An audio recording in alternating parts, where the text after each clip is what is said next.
A very good day to you and welcome to News Across Nigeria. I'm Olumide Macaulay. On today's program, Nigerian armed forces step up security in the Niger Delta as fresh attacks on oil-rich installations rear its head.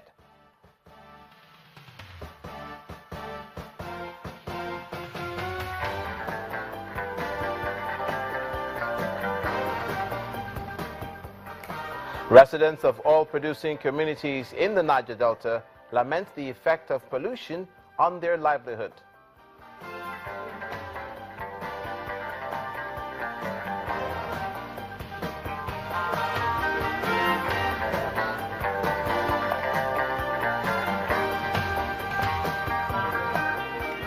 And Governor Ayodele Fayose visits victims of recent herdsman attack as government bans grazing in Ekiti State.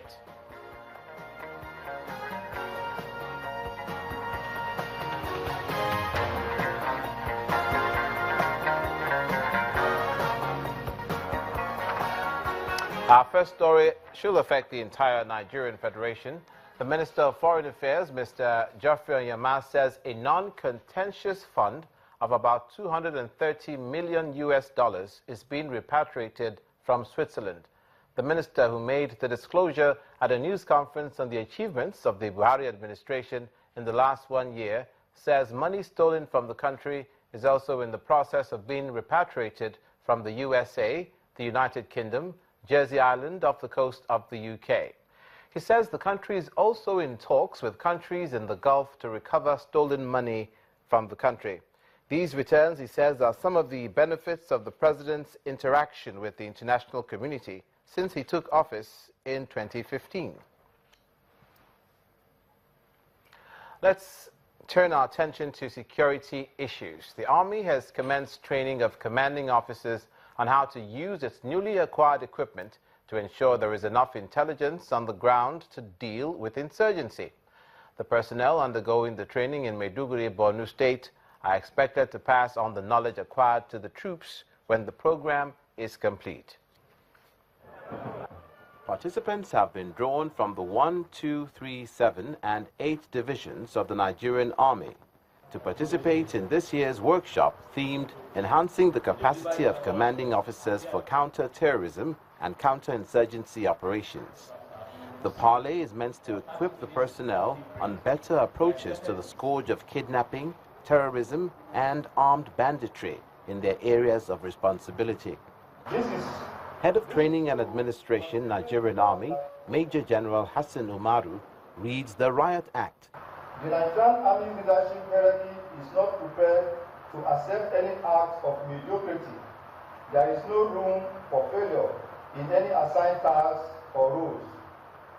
The theme of this workshop, Enhancing the Capacity of Commanding Officers for Counter-Terrorism and Counter-Insurgency Operations, could not have come at a more auspicious time than now.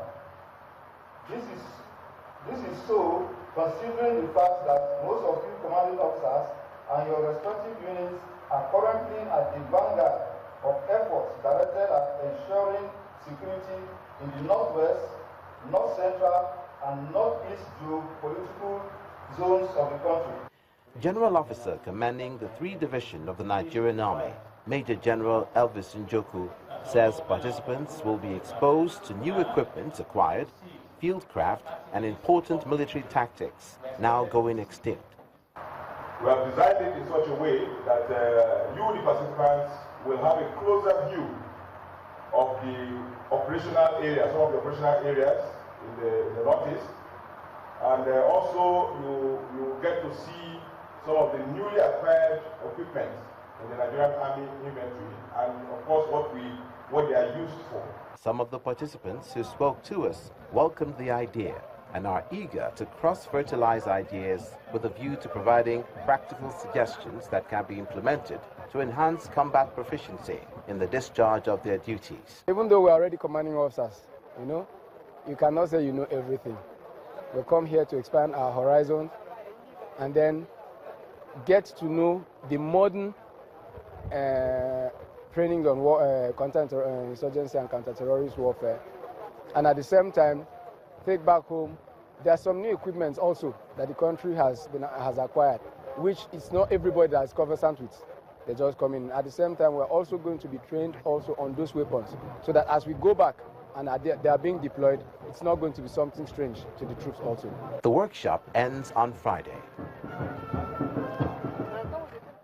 Meanwhile, the Nigerian Armed Forces is also adopting a new approach to the violence in the Niger Delta region. That's according to the Chief of Defense Staff, General Gabriel Olonishokin, who is in the region on an assignment where he also commissioned refurbished gunboats in Okrika local government area in Rivers State. Service chiefs of the Nigerian Armed Forces, led by the Chief of Defense Staff, converge on Okrika Jetty in Rivers State.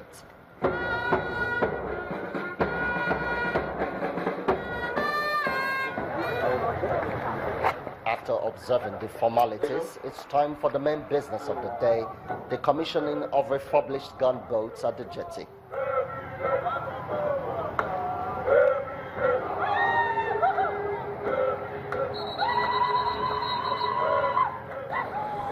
These gunboats to the glory of God and service of humanity.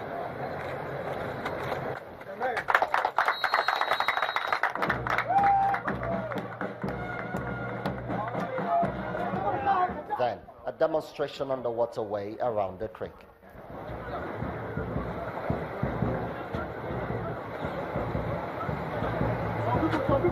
The Chief of Defense Staff says the recent bombings of the nation's oil facilities require a multi-dimensional approach. We, like the military, we have told them this is not in the interest of the nation.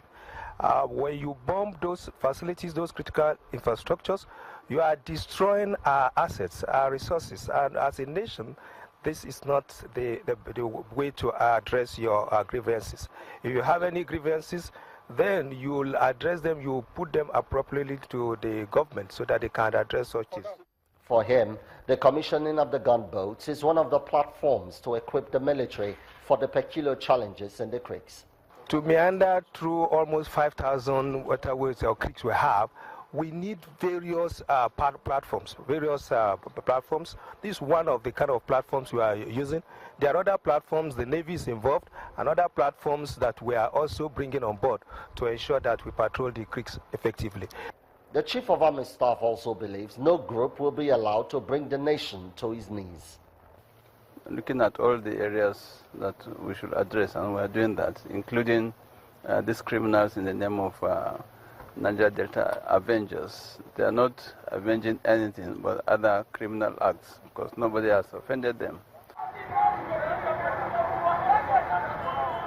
The Nigerian military says the recent attacks against the nation's oil installations calls for serious security actions and will be meeting with various heads of governments in the region and relevant stakeholders with a view to bringing lasting peace to the region.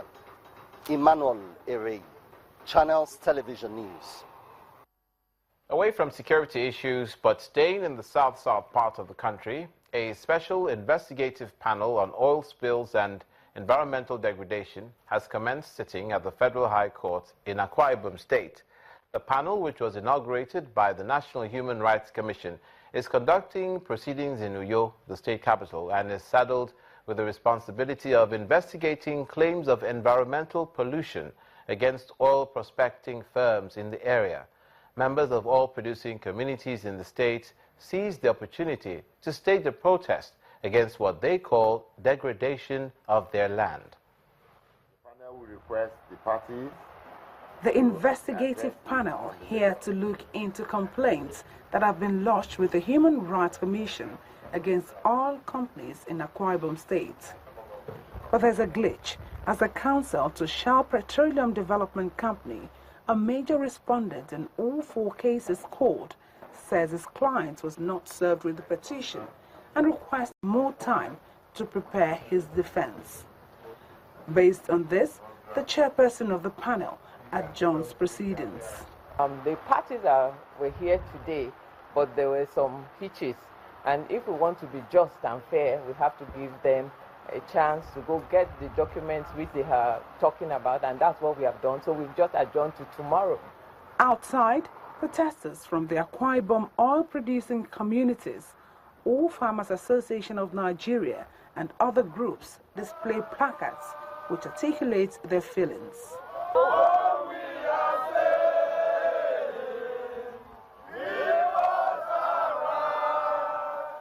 If you go around our farms, you see that we cannot own one crop because of acid rain. Gas flaring, with its attendant effect, cause rooftops of our buildings to deteriorate within a twinkle of an eye. A senator in the Third Republic caps it by suggesting that the companies shown partiality in their dealings. They operate, that's what we're calling for. The standard are operating there, here. They operate double standard.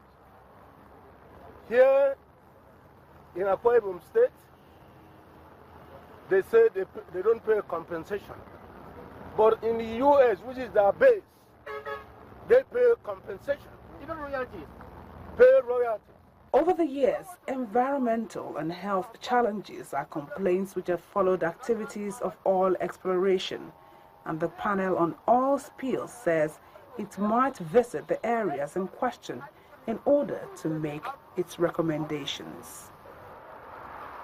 You're watching news across Nigeria. Coming up, the Cross River State Government concludes plans to commission the Calabar monorail project. Please stay with us.